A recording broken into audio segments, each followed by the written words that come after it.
तशरीफ़ ला रहे हैं अंग्रेज़ी मकाला पेश करने के लिए मोहतरम मौलाना बुरहानुद्दीन साहब, मरकज़ुल मारिफ मुंबई। अस्सलामु अलैकुम व रहमतुल्लाहि व बरकातुहू। हामिदन व मुसल्लिया अम्मा बाद। दाइज पर तशरीफ़ फरमा सदर मोहतरम, स्कॉलर्स, मशाहिर उलामा एंड डेलीगेट्स, मेरा मुकाला चूँकि अंग्रेज़ी में है, अब मेरी ज़बान ना उर्दू है ना अंग्रेज़ी है, इसलिए मैं उसको इंग्लिश में पेश करने की कोशिश करूँगा। इंग्लिश यानी हिंदुस्तानी और इंग्लिश दोनों मिला करके। तो उन्वान है Hazrat Maulana Mohammad Salim Qasmi, his contribution through All India Muslim Personal Law Board. इसको हमने तीन हिस्सों में, बड़े तीन हिस्सों में मुनक़सिम किया है, और इस मौजू को समझने के लिए ये तीनों बातें समझना ज़रूरी है। पहली बात, मौलाना की शख्सियत, मौलाना कौन थे, कैसे थे। तो मैंने अपने मुकाला में, ये मुकाला बहुत बड़ा भी नहीं है बहुत छोटा भी नहीं है, इट्स ए मॉडरेट पेपर। ये रिसर्च पेपर है। रिसर्च, जब हम रिसर्च पेपर लिखते हैं तो उसमें कुछ प्राइमरी सोर्सेस होते हैं, कुछ सेकेंडरी सोर्सेस होते हैं, कुछ यूनानिमस सोर्सेस होते हैं जो उर्फ़ आम से मालूम हो जाता है। तो मेरे इस मुकाले में प्राइमरी सोर्सेस नहीं है। इसलिए नहीं है चूँकि मेरा मौलाना से ज़ाती तौर पर मुलाकातें तो हुई, एक बुज़ुर्ग के हैसियत से देखे भी हैं, दुआएं भी ली है। काम काज के ताल्लुक़ से मुलाकातें नहीं हैं, मैंने उनके काम काज देखे नहीं हैं। ज़्यादातर जो सोर्सेस है वो सेकेंडरी सोर्सेस है, हमने कहीं पढ़ा है या हमने उसको वेरीफाई किया है। कुछ चीज़ें हमने इस मुकाले में क्रॉस वेरिफिकेशन भी किए हैं। इसलिए सेकेंडरी सोर्सेस में, चूँकि आज के बाद ये जाकर के तारीख़ का हिस्सा बनने वाला है, जो भी आगे के तारीख़ निगार है, मेरा उससे गुजारिश है कि सेकेंडरी सोर्स को आप भी एक मरतबा वेरीफाई कर ले, क्रॉस चेक कर ले, क्योंकि इसमें फैक्ट्स हैं, डाटा है, तारीख़ है, तवारीख़ इसमें लिखे हुए हैं।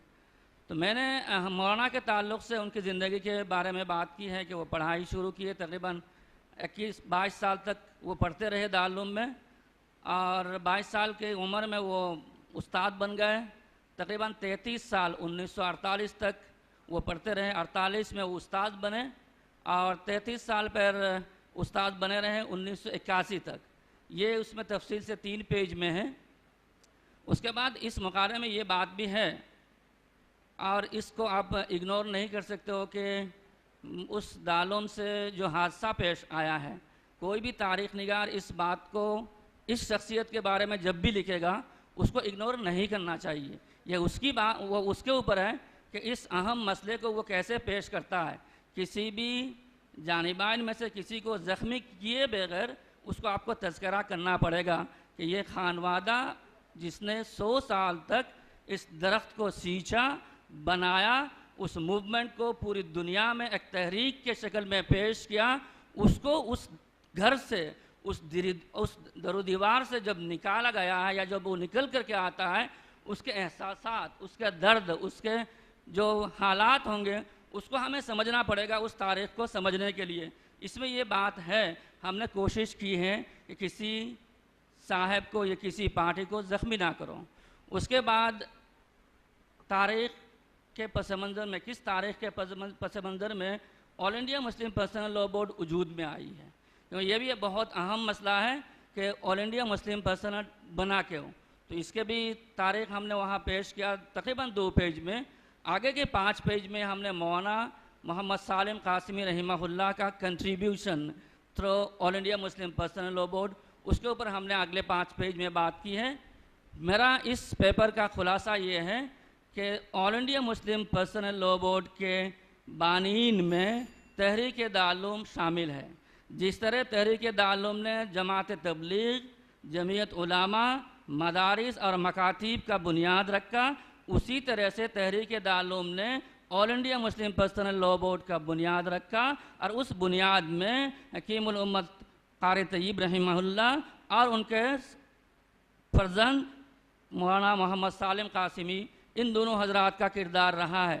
सबसे पहले जो मीटिंग मुंबई में हुआ था 1972 में 27 और 28 दिसंबर को, उस जलसे के कन्वीनर मौलाना सालिम कासिमी साहब थे और उस जलसे से लेकर के उनके वफ़ात तक वो all India Muslim Personal Law board के तासीसी मेंबर रहे हैं।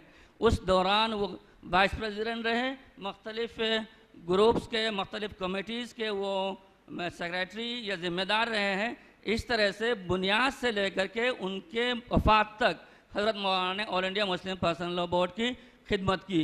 आखिरी जुमला ये है कि इस सेमिनार के organisers, they deserve full appreciation for beautiful organization, and they deserve applause for beautiful selection of scholars, intellectuals from all around the country.